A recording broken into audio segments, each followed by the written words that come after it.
রুগী কি সব হারাই গেল না? কাছে রুগী টুগী আসে না। আসতে পারি? হ্যাঁ আসুন। সালাম আলাইকুম। আসসালাম। হ্যাঁ বসেন। বসেন। সমস্যা আমার, আসলে আমার পেটে 2 মাসের বাচ্চা। ভালো সুখবর। কিন্তু বাচ্চার ভালো তো আর নাই, মানে অবৈধ বাচ্চা। কি সব বস্তু তো পুলিশ মামলা কি কোন? প্লিজ দয়া করে পুলিশ মুলিশরে জানাবেন না। মানে আসলে ঘটনাটা ঘটাইছি আমি আমার দুলাভাইয়ের, আমরা একসাথে মিলে, মানে দুলাভাইয়ের বাচ্চা আমার পেটে। হ্যাঁ এটা আপনার দুলাভাই? জি। এখন আপনি তো মুরব্বী মানুষ, আপনি আপনি এরকম একটা জঘন্যতম কাজ করছেন। আমরা তো পুলিশে দিব, আমি তো টেলিফোন করুন, থানায় ফোন করুন। আসলে ওনার একা কোনো দোষ নেই। আমার না, দোষটা হলো আমারও দোষ আছে। মানে আমার স্বামীটা বিদেশ, তো মাঝে মাঝে আমার একটু মন চেত, এই জন্য বাইরের লোকজনের সাথে যদি সম্পর্ক রাখি হয়তো যদি কেউ বুঝতে পারে। আর দুলাভাইয়ের সাথে সবসময় দুষ্টামি ফাজলামি করতাম, তো একটা মনের সাথে মনে আছে, মানে সেই সূত্র হয়ে গেছে। এখন চাচ্ছিলাম জিনিসটা খালাস করতে পারলে আমার বোনের সংসারটা ঠিক থাকলো, আমার সংসারটাও ঠিক থাকলো। এটা প্লিজ পুলিশ ঝামেলা নেবেন না। জামাই বিদেশ থাকে তাই বলে আপনার ফাঁকে ফাঁকে যাইবেন না দুলাভাইয়ের কাছে। আর দুলাভাই উনি না বোকা শোকা মানুষ, আপনার বুদ্ধিমান মানুষ, আপনি তো মুরব্বী মানুষ, আপনার তো বুঝে দরকার। এখন যে বাচ্চা ধরছে, এখন এই বাচ্চা তো ডাক্তারের আইনে তো এটা করা নিষেধ। আমি বারবার মনে করছি যে এটা হবে না, না একটু করো, আমার জোর করছে, আমি আর পারি না। আমার একটা ব্যবস্থা করুন, নয়তো মুখ দেখাতে পারবো না। আচ্ছা ই করেন, আপনি একটু বাইরে যান। আচ্ছা বাইরে গেলাম। আপনার কি সমস্ত ঝামেলা নিয়ে আসেন না, এগুলো তো পুলিশ কেস। প্লিজ। কেমন রুচি আপনাদের, এই বুইরা লোকের কাছে আপনি আপনার সাথে যায় এলো। আসলে আমার না খুব চাহিদা। আমার স্বামী যখন বিদেশে গেছে, যাওয়ার সময় আমি বলছিলাম যে তুমি যাইও না, আমার অনেক প্রয়োজন হয়, আমি থাকতে পারি না, আমার খুব কষ্ট হয়। কী করুন, যখন আপার দুলাভাই যখন পাশের রুমে থাকে, এত পরিমাণে তারা মনে করো ঘুমে কম্প, ঝড় তুফান রুমের দৌড়ে ফেলায়, ওইটা শব্দ শুনে আমি আর রাইতে ঘুমাইতে পারি না। যখনই আপু বাথরুমে ওয়াশরুমে যায়, ওই ফাঁকে আপনার দুলাভাই রুমে ঢুকা আর কামড়া সাইরা ফেলাই। আমার খুব চাই। বলছি আমি যাবো বলছি, আপনার এটা এখন এমআর করতে হবে, তাছাড়া এটার সমাধান হবো না। কিন্তু এমআর করার আগে এমআরও তো খরচ বেশি, খরচ বেশি, কষ্ট বেশি। তার চেয়ে আমার কাছে অবশ্যই একটা পদ্ধতি আছে, বুঝছেন? আপনি যদি এখন ওইটা ঠিক আছে, যেটা খরচ কম, ভালো পদ্ধতি, কষ্ট কম, সেটা দিয়ে নেওয়া দেন।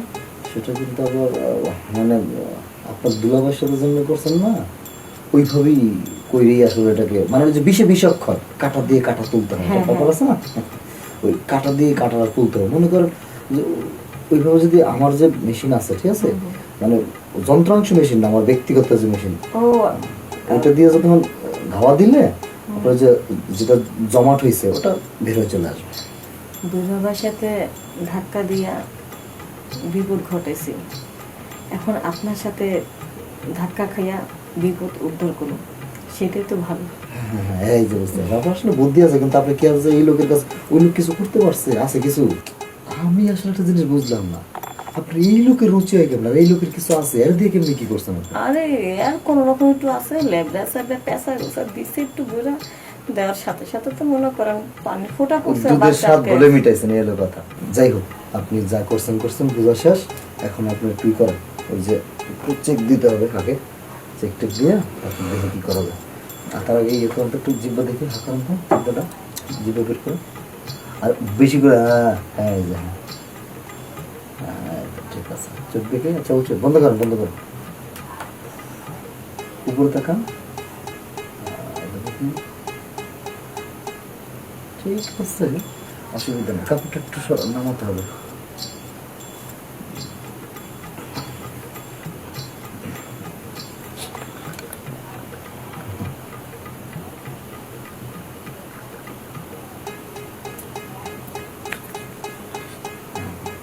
সমস্যা একটু আছে, অসুবিধা নেই। আমার ওই ইঞ্জিন দিয়ে ধাক্কা দিলে তখন বের হয়ে যাবে একেবারে, সমস্যা হবে না। সমস্যা নেই, চলেন ভেটে চলেন, দেখি আপনার এই সমস্যা অল্প চিকিৎসা যদি সমাধান করা যায়।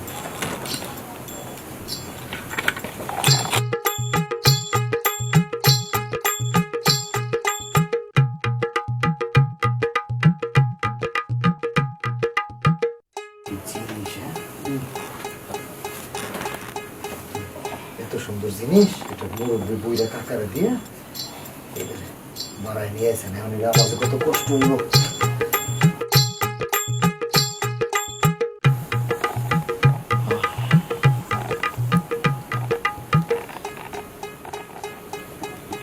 ডাক্তার, আপনার ডিএনসি মেশিন তো তাল গাছের মতন।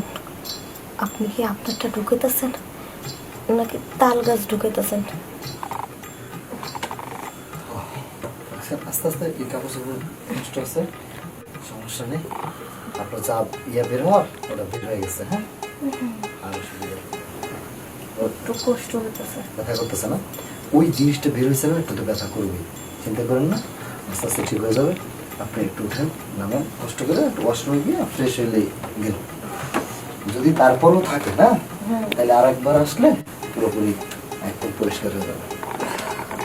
হ্যাঁ, আর কিছু ওষুধ লিখে দিতেছি, এগুলো খাবেন, আপনার ব্যথা ব্যথা কমে যাবে। হ্যাঁ ডাক্তার সাহেব, একটা কথা বলি।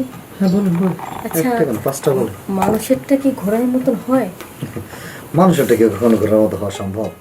মানে আমি তো আমার স্বামীরটাও দেখলাম, আমার দুলাভাইটাও দেখলাম, আপনারটাও দেখলাম, কিন্তু আমার কাছে মনে হয় আমার স্বামীরটা দুলাভাইটা যদি দুইটা মিলা যদি একটা করি, তারপর তো আপনার মতন এত মোটা হইব না।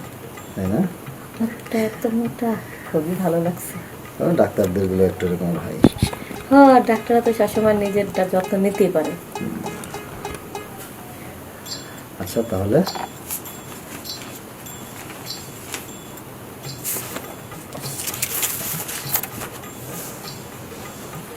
এই যে ওষুধগুলো লিখে দিচ্ছি, এগুলো নিয়মিত খাবেন। এটা বেশি দিন খেতে হবে না, 3-4 দিন খেলেই হয়ে যাবে। অল্প টাকার ওষুধ, 300-400 টাকা নেবে।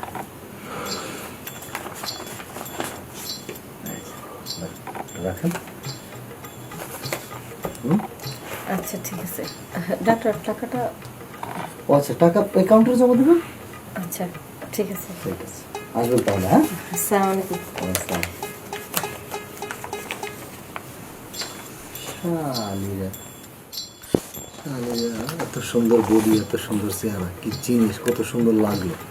এগুলা যায় কি এর দুলাভাই বুইর আছে, দুলাভাইয়ের কাছে যায় না, কে আমার কাছে দেবে না, দিছি না মাইরা, ওষুধেই কাম হয়ে যাইতো। আমি না এমনি করে করলাম।